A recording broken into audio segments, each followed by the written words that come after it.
एक केवल राम नाम जी के बड़े भगत थे, केवल राम जी उनका नाम था, और गरीब थे। पत्नी और आप वो भगवान की भक्ति करते थे। भक्ति करने वाले का, जो भगवान की भक्ति करता है, उसमें एक ये गुण आ ही जाता है कि भगवान के भक्तों से बहुत प्यार करता है। अगर भगवान के भक्तों से द्रोह है तो भक्ति का स्वांग नाटक है, वो भक्त नहीं है, वो दम्भी है। जिसका भगवान से प्रेम है उसका भक्तों से भगवान से बढ़कर प्रेम होता है। क्योंकि मेरे प्रिय प्रभु के जन है ना, एकदम ऐसे मोरे मन प्रभु विश्वासा राम ते अधिक राम करना। अब उनके यहाँ संत आने लगे गृहस्थी में, तो संत को एक बार प्यार से पूछ लो तो 4 जगह बताया जाएगा संतों से कि अगर उस क्षेत्र में जाना तो भैया वो हैं, वो बड़ा संत स्वागत करते हैं, आप उनके यहाँ चले जाना। अब वहां 2 संत आने लगे, 4 आने लगे। अब वहां जब मेहनत करते हो और जो मजदूरी में मिलता, मेहनत के पैसे से वो नमक रोटी संतों को पवाते, तो उनका कोई भजन होता तो बड़ा आनंद अनुभव होता भैया उनके यहाँ जरूर जाना अगर उस क्षेत्र में जाना। तो एक दिन संत मंडली आ गई 2500 संत की। अब पति पत्नी ने विचार किया अब क्या होगा, हमारे पास इतना तो है नहीं कि, और संत भूखे चले जाए तो जीवन ही हमारा बेकार हो गया। तो पति ने कहा चिंता, केवल राम जी वो सब जगह गए कि अगर हमें उधार मिल जाए तो आज संतों का भोग लगा दे, फिर हम पटा देंगे, पर कोई गरीब को कोई जल्दी उधार भी नहीं देता। तो उन्होंने सेठ से कहा कि आप जो काम कहोगे हम कर देंगे, पर आज हमें हमारे अतिथि आए हैं उनकी सेवा के लिए। तो उन्होंने कहा हमें कुआं खुदवाना है, तुम खोद दोगे? बोले हमारे संतों के लिए तुम भोजन दे दो, हम कुआं खोद देंगे। तो घी चावल दाल ये सब खूब जाके भोग लगाया प्रभु का और संतों को पवाया।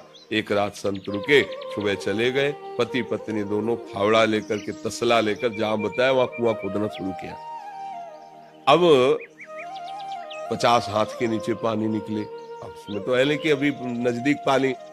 अब जब आधे 25 हाथ लगभग खुद गया कुआं, चौड़ा, महीनों लगे होंगे, तो नीचे जब खोद रहे थे तो अब बालू वाली मिट्टी मिली।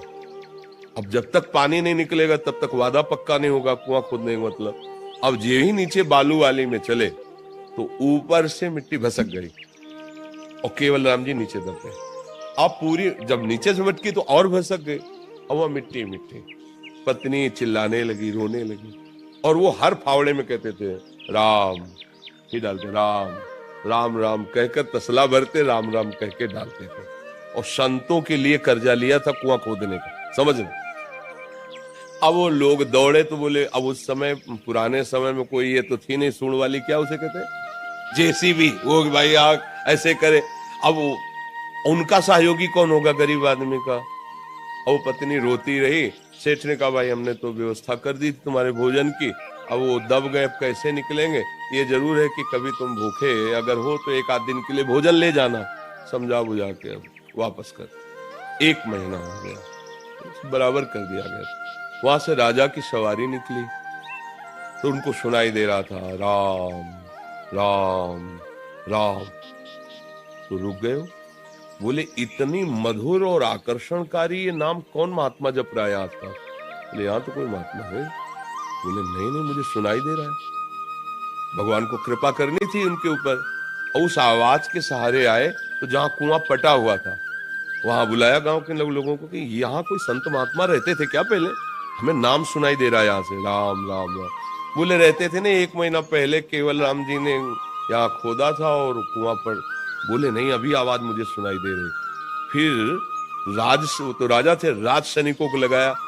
तो जहां केवल राम जो नीचे बैठे थे ना, उनके 2-3 हाथ ऊपर मिट्टी ऐसे गुफा सी बन गई थी। जब सब हटाई गई तो उनके सामने निर्मल झारी रखी थी जल की, और भोजन की थाल रखी थी। 1 महीना हो गया था, आराम से बैठे राम राम जप रहे थे। ऊपर से मिट्टी पट गई है, भोजन भी है, पानी भी है, वायु भी है, पूरे जिंदा भी है। निकाले गए।